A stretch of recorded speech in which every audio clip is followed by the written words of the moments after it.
Hello everyone, I'm the Saxy Gamer. Today we're here for yet another episode of Civilization VI Tips, where today it's going to be the first of a series of videos where I'm going to be going over the basics of every victory type, because I know that there's a lot of new people getting into Civ 6 right now, and I'm sure that a lot of you are confused on what in the world you're supposed to be doing in the game, so I figured if I went over the ways that you can win, that would maybe help you out and give you a little bit more direction as you're playing the game. So today we're starting off with Science Victory, which is personally, I think, my favorite victory type in the game, and it's one of the more straightforward ones and one that I would recommend to beginners. So the first and probably most important question that a lot of you have is, what exactly am I trying to do with Science Victory in Civ 6? And the answer to that question is, well, you're trying to go to another planet and send some of your citizens off into space to, find new things and colonize another world. So the way that this is done in Civ 6 is through the completion of specific space victory projects, and these projects all start with the researching of rocketry, which is a modern era technology in Civ 6, and once you research rocketry, you will be able to put down a spaceport and also launch the first of your space projects, which is the Earth satellite. After that, the next thing is going to become unlocked with the satellites technology, and it allows you to launch the moon landing. After the moon landing, there are two paths that you can either go for Science Victory based on whether you have Gathering Storm or not. So if you don't have the Gathering Storm DLC, what you're going to need to do is research nuclear fusion and launch your Mars reactor, research nanotechnology and launch the Mars Hydroponics project, and then finally research the robotics technology and launch the Mars habitation, at which point you will win a Science Victory. If you are playing with Gathering Storm, things are a little bit more complicated, so after you have the moon landing launched, you are going to go ahead and research nanotechnology to launch your Mars colony.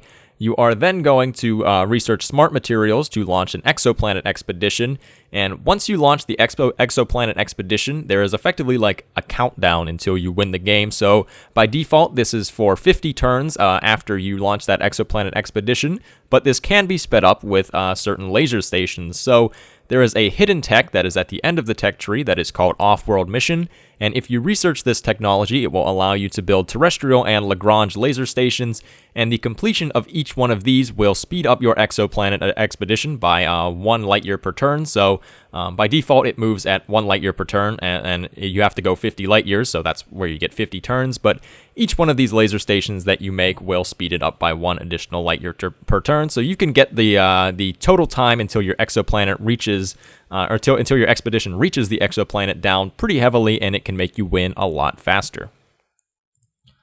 So with these goals in mind, the first thing that I would like to give you as a tip is regarding the spaceport. So if you're playing without Gathering Storm, you really only need to build one spaceport in your entire empire, because with the projects that you need to run, it's very rare that you'll ever be able to be running 2 at the same time to complete them. So for that reason, you really only need 1. If you're playing post-Gathering Storm, then you can build as many spaceports as you want, because the more spaceports you have, then the faster you can build laser stations, and the faster you can get your exoplanet expedition moving. So now that we know what our goals are for a Science Victory game, let's talk about which leaders can help us get to those goals in the easiest way possible. So which are some of the best science leaders in Civ 6? So one of the ones that comes to mind first is Frederick Barbarossa of Germany. So Frederick has a unique district that is a replacement for his industrial zone, and it allows him to get a lot of production in his cities, which makes it very easy to get out his space parts. Another good leader is Gilgamesh, because his ziggurat tile improvement is very strong because it provides you +2 science, and since it's a tile improvement, that means you can put down a lot of them throughout your empire and get a lot of science as a result. Gilgamesh is also good because he has the war cart at the start of the game, which allows him to go very aggressive early on and get a lot of land, which allows him to get a lot of campus districts as a result. John Curtin is also a really strong one because he does have a way to get extra production from his Citadel of Civilization ability. His Outback Station is also a very strong tile improvement, and his Land Down Under ability makes it so that he can get some extra science on his campuses whenever they are on tiles of high appeal. Also very good is Pachacuti of Inca, because Pachacuti is able to get some extra production from his terrace farms, He's also able to work mountain tiles, which provide a little bit more production, and also make it so that he has less dead tiles in his land. And on top of that, he just gets very high population in his cities, which means that he ends up with a lot more of workable tiles, which leads to more production and faster space part completion. We also have Robert the Bruce, who gets additional percentage-based bonuses to science and production when his cities are happy or ecstatic, and he also does get extra great scientist and great engineer points when those cities are happy or ecstatic as well. He also does have another way to get some more additional production through Bannockburn, which provides him with extra production whenever he is declaring a war of liberation, which means that if you're able to use that while you're building space parts, it ends up being quite helpful. We also have Saladin, who is able to be played as a religion and science combination leader. This one is a little bit more complicated, and I wouldn't necessarily recommend it for beginners, but he can get percentage-based boosts to his science output, which is always a very good thing, and he just gets extra science for having other cities converted to his religion. The last one we're going to talk about, and I think probably the best for beginners, is Sunduck, because she gets science boosts just from having governors placed in her cities, and her Seowan district provides a flat +4 science boost as long as it's not next to any other districts. So for this reason, she's very simple, very straightforward, and it's very easy to get a lot of science on her, and I would recommend her for beginning players. So now let's go ahead and take a moment here to talk about what types of governments you're going to be going for throughout the game when you're playing for a science victory. So as far as your tier 1 government is concerned, I would pretty much always recommend either Classical Republic or Oligarchy. Just as a kind of side note, I think Autocracy is just generally bad in pretty much every single game compared to these two. So if you're going for a passive start, I would 100% recommend Classical Republic just because it can get you a few more great scientists and things like that. And if you're going for early aggression, then you should definitely go Oligarchy because getting a little bit more combat strength on your units is going to make it so that you can steamroll people a little bit easier and start your snowball towards a science victory by getting a lot of land. Whenever it comes to tier 2 governments, I would generally recommend Merchant Republic. You can also go Monarchy if you're still planning on being aggressive, just because it has a lot of militaristic policy slots, but for the most part, I find the gold from Merchant Republic to be just a little bit better because you can use that gold to buy libraries or universities in new cities, or you can save it up and buy some of the great people that we will talk about in just a little bit.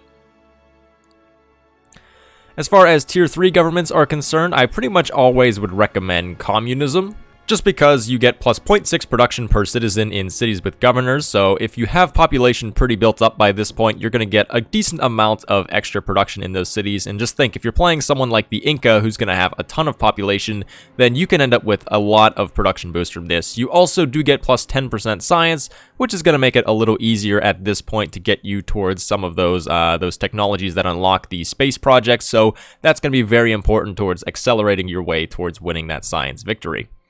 You could also go Democracy just because you can get extra production from having trade routes to allies.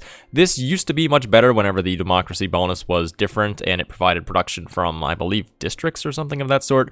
But even so, if you still have a lot of trade routes going out of one city to a bunch of allies, you can get easily a lot of extra production bonus just from having multiple trade routes going to allies in one city. So if that's something you want to do, maybe you have a lot of trade routes because you're playing someone who maybe just built a lot of commercial hubs or something like that, then Democracy can be good, but in general I would recommend Communism. And as far as the tier 4 governments are concerned, I would pretty much always recommend Synthetic Technocracy. For the most part, I find that a lot of the times I win science victory before I even reach tier 4 governments, so it's not that big of a deal, but with some of the laser stations, you want extra power, so getting extra power is good, and 30% production towards all city projects means you get 30% extra production towards your space race projects, because they do count as city projects after all. So for that reason, I think that this is by far the best one in terms of tier 4s, but as I mentioned before, I don't really generally concern myself with the tier 4 governments too much, because they're so late in the game that they very rarely actually have meaningful impact.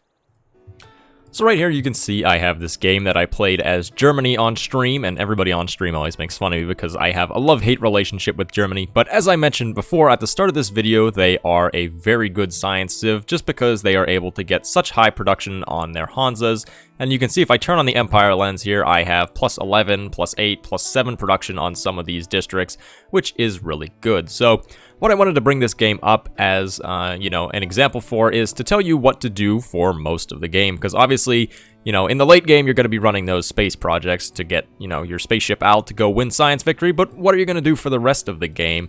And the answer to that is pretty much you want to build up your empire so that way you are getting a lot of production, definitely in one city, and you want to get a lot of production in as many cities as you possibly can. The other thing you want to do is be looking for science adjacency spots, or campus adjacency spots, sorry. So you can see here in this game, most of my campuses are +3 or +2, which these aren't great. I aim to get at least a +3 in every city, because with a lot of cities, that adds up to be quite a decent amount. Also, don't forget to neglect your industrial zones. As I mentioned, Germany, gets really high industrial zone adjacency bonus, so don't be worried if you don't have, a +11 industrial zone, but be looking for ways to get your industrial zone adjacency bonuses up, such by putting them next to aqueducts or dams, or just putting them around a bunch of other districts and clumping districts together like this. This is just generally a great way to get your district yields up. And if you want to know more about each of these districts, I do have Civ 6 tips videos on each of the district types, so feel free to check those out. As far as your path through the tech tree is going to be concerned, you can go fairly even whenever you're going for science victory. Like, you don't have to prioritize specifically any ones in particular. I generally like to get to education pretty fast, because education unlocks the university, which gives +4 science, so getting those out earlier means that you're just going to have more science for longer in the game, so your total amount of science that you would have generated is higher if you get to education faster. Another thing that you have to make sure that you don't do is don't ignore the naval techs, even if you're not playing for a naval game, just because you eventually need to get to industrialization right here, which gives you factories and ways to generate power, and that's very important for science victory, as we mentioned, because production is so important, and to get to industrialization, you do have to go through the naval techs, so just be sure that you don't ignore them, even if you aren't playing a naval game. And then once you reach the modern era, I would kind of just suggest prioritizing your way towards things like rocketry and nuclear fusion and all of those things that are going to provide you with the ability to start the space projects, such as launching the Earth satellite and all that fun stuff. So really, whenever you're going science victory, you can just kind of make your own path every single game. The only thing that I mentioned that I would prioritize, as I mentioned, was education, and just don't forget about industrialization. And then once you reach this point, just kind of go as you need to get to the techs that will unlock the space projects, because they are, after all, your victory condition. So another thing that you can do throughout the game while you're waiting to get to that modern era and build your space parts is build some wonders, because there are some really good wonders in the game that correspond really well with science victory. So the first one that we're going to talk about here is Mausoleum of Halicarnassus. So this wonder is unlocked with the Defensive Tactics Civic, which puts it about at the end of the classical era. So this is one that you can rush for if you want, because it still is fairly early on.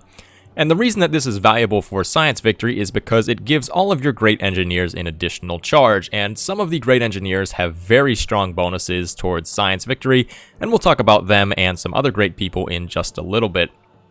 So if you're looking to build Mausoleum, just make sure that you have a land tile that is adjacent to a harbor district, and you will be able to put it down. And as I mentioned, this is definitely a really good one for science victory. Another really strong wonder is Roar Valley, so this one has to go next to an industrial zone that has a factory, and it also has to be along a river, so this is one to definitely make sure that you are able to get the placement requirements satisfied for. So when you're placing down your industrial zone, kind of have an idea of what city you want to build Roar in, and make sure that you can put it next to a river. And this wonder is really strong. Also, I should mention that it is unlocked with industrialization. But this wonder is really strong because it gives you 20% extra production in the city, and it also gives you +1 production for each mine and quarry in the city. So in a city that has a lot of hills and a lot of mines, and just a lot of production in general, this can give you a huge production boost and make it really easy to get out some of those space parts. And the last thing that you can do throughout the game to make sure that you are going to be well set up for a science victory is put some envoys in some scientific city-states. So Every single scientific city-state will give you 2 science in your capital at 1 envoy. It also gives you 2 science in every library building at 3, and 2 science in every university building at 6 envoys. So these apply to every single city in your empire, and if you have multiple scientific city-states, these do stack. So you can easily get a huge science boost just by pouring some envoys into these city-states. You don't necessarily have to become the suzerain of them, because some of them have good suzerain bonuses, some of them don't. But the important thing is that you're getting these 3 and 6 envoy bonuses to give yourself more science in all of your cities that you have campuses that have these buildings built in them. Another thing that you should be keeping an eye out for as you progress through the game is some of the great people, and for Science Victory, the useful ones are coming from the Great Scientist and Great Engineer classes, which both are very helpful just because that corresponds to your industrial and campus districts, which you're probably going to be building a lot of. So, for the Great Scientists, I'm just going to list them here, not going to talk about them too much, but there are 3 that provide extra yields to your buildings, just like city-states, and once again, these stack with the city-state bonuses as well, so these can stack up to give you a lot of science across your empire. So we have Hypatia, Newton, and Einstein here.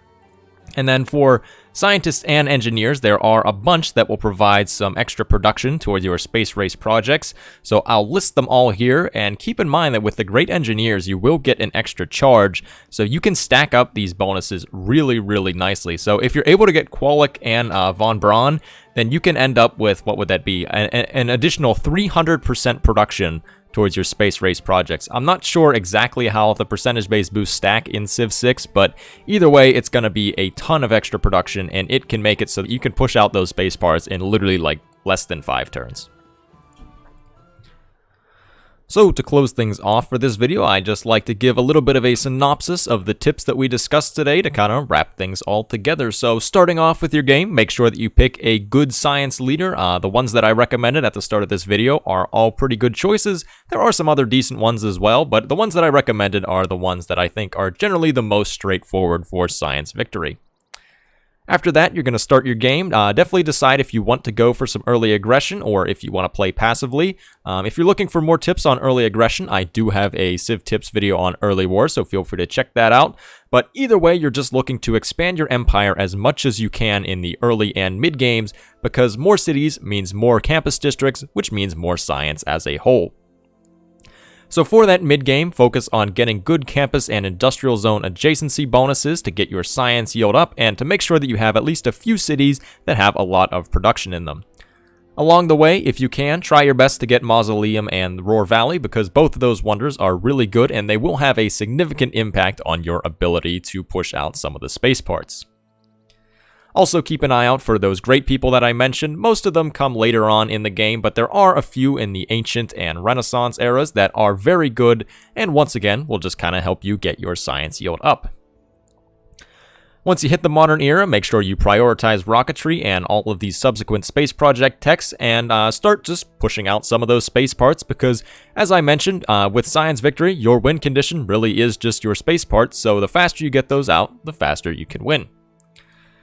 If you're playing before Gathering Storm, or without Gathering Storm I should say, then only worry about getting one spaceport, because the spaceport is a very expensive district, and in pre-Gathering Storm there is really very few instances where you're going to be able to be working on more than one space project at a time, so there really is no need for more than one spaceport, so put that spaceport down in your strongest city and you should be good with that. If you're post-Gathering Storm, definitely build the first one in your strongest city, but after that you can build one in every other city that you think you'll be able to push out laser stations in, because they will significantly speed up your path to victory, and the more you have, the faster you can get out more laser stations, and the faster your exoplanet expedition will go. So hopefully with these tips you all feel a little bit more confident with your Science Victory games, and if you're new to the game, maybe you can go out and win your first Science Victory, so good luck to you. So thank you everyone for watching. I have been the Saxy Gamer. If you enjoyed the video, feel free to like. If not, feel free to dislike. If you're looking for some more Civilization 6 content, feel free to subscribe. Thank you for watching, and goodbye.